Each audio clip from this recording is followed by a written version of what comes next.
O Conselho Geral de Educação Rockefeller proclamou que tiraria os jovens da era agrária e os prepararia para a era industrial. E foi exatamente o que ele fez. No entanto, se você observar o que está acontecendo atualmente nos Estados Unidos, não será difícil perceber que os cidadãos dependem cada vez mais do governo para sobreviver. Hoje, os Estados Unidos são mais uma oligarquia do que uma democracia. É um país onde há apenas um punhado de pessoas extremamente ricas e poderosas. E a diferença entre os milionários e todas as outras pessoas cresce ininterruptamente. De certa forma, os Estados Unidos estão se transformando em uma espécie de Rússia moderna, uma terra de oligarcas. Está deixando de ser o país democrático que nossos fundadores imaginaram. Independentemente de você achar que Rockefeller estava trabalhando com objetos ocultos, o que descobri durante a minha vida de pesquisa validou a preocupação de Fuller sobre o grande assalto, o porquê os ultra-ricos, os poderosos e os oligarcas assumirão o controle de instituições tão importantes quanto as nossas escolas. O motivo pelo qual o nosso sistema escolar não oferece educação financeira. Hoje em dia, a previdência social, os programas de bolsas assistenciais e cupons de desconto fazem parte do DNA das populações dos países.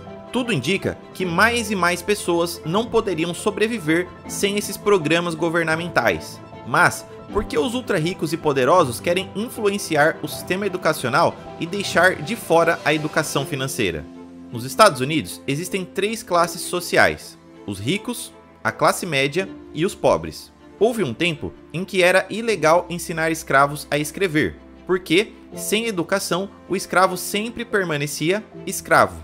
Minha pesquisa me convenceu de que o propósito da educação moderna é educar os pobres de forma que uma classe média mais ampla possa ser gerada, incluindo trabalhadores, executivos, profissionais liberais e militares, ou, para ser mais específico, empregados, consumidores e contribuintes. A riqueza do poupador é roubada graças a um mecanismo conhecido como sistema de reservas fracionárias, um conceito que tem milhares de anos. Para mim, é um mistério. Por que eles não ensinam isso nas escolas? É assim que os bancos ganham dinheiro, mas não é bonito.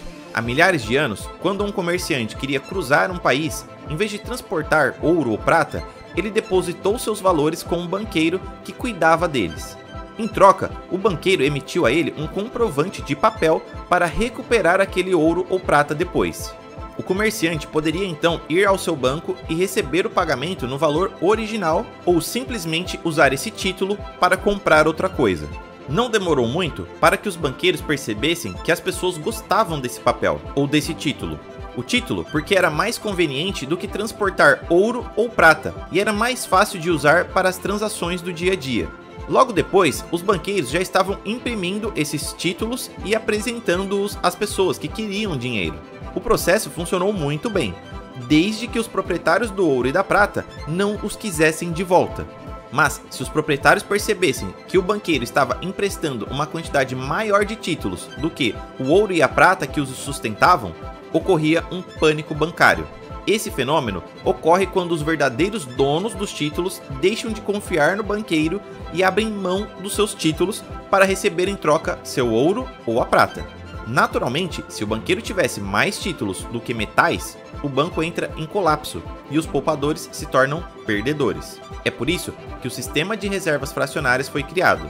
Simplificando, um banco pode emprestar apenas uma fração específica do dinheiro que mantém em seu cofre. Existem limites claros para os montantes que você pode pedir emprestado. Em 1994, Edward Griffin publicou seu famoso livro Essa é uma Longa História, mas Fácil de Ler, do Banco da Reserva Federal, que inclui os meandros das instituições e do setor bancário em geral. Se você gosta de romances policiais, esse livro o fascinará. Seu título é derivado da história de como o conceito do Banco da Reserva Federal dos Estados Unidos surgiu em uma reunião secreta realizada na ilha Jekyll, na Geórgia. Tinha que ser feito secretamente por conta da oposição de que havia um banco central. Muitos dos fundadores de nosso país se opuseram à ideia de ter algo como o Banco da Inglaterra controlando a oferta de moeda. Os fundadores temiam que, se um banco central fosse estabelecido, ele se tornaria mais poderoso do que o governo. O banqueiro britânico Amstel Rothschild alegou: "Deixe-me emitir e controlar o dinheiro de um país e não vou me importar com quem escreve as regras." Parece-me que o tema central desse livro é o jogo que se chama resgate. Em outras palavras, os resgates são apenas outro método para tirar nossa riqueza. E não duvide, os resgates não são acidentais, eles são projetados para fazer parte do sistema.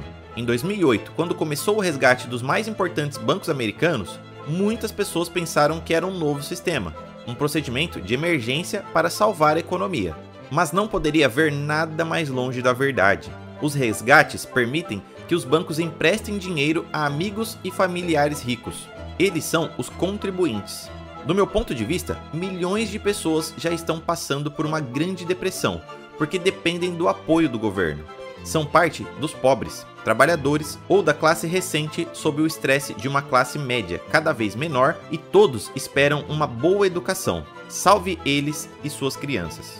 Uma das maneiras pelas quais isso nos tira nossa riqueza é por meio das escolas e da falta de educação financeira. A economia, então, era considerada tão sagrada quanto a educação.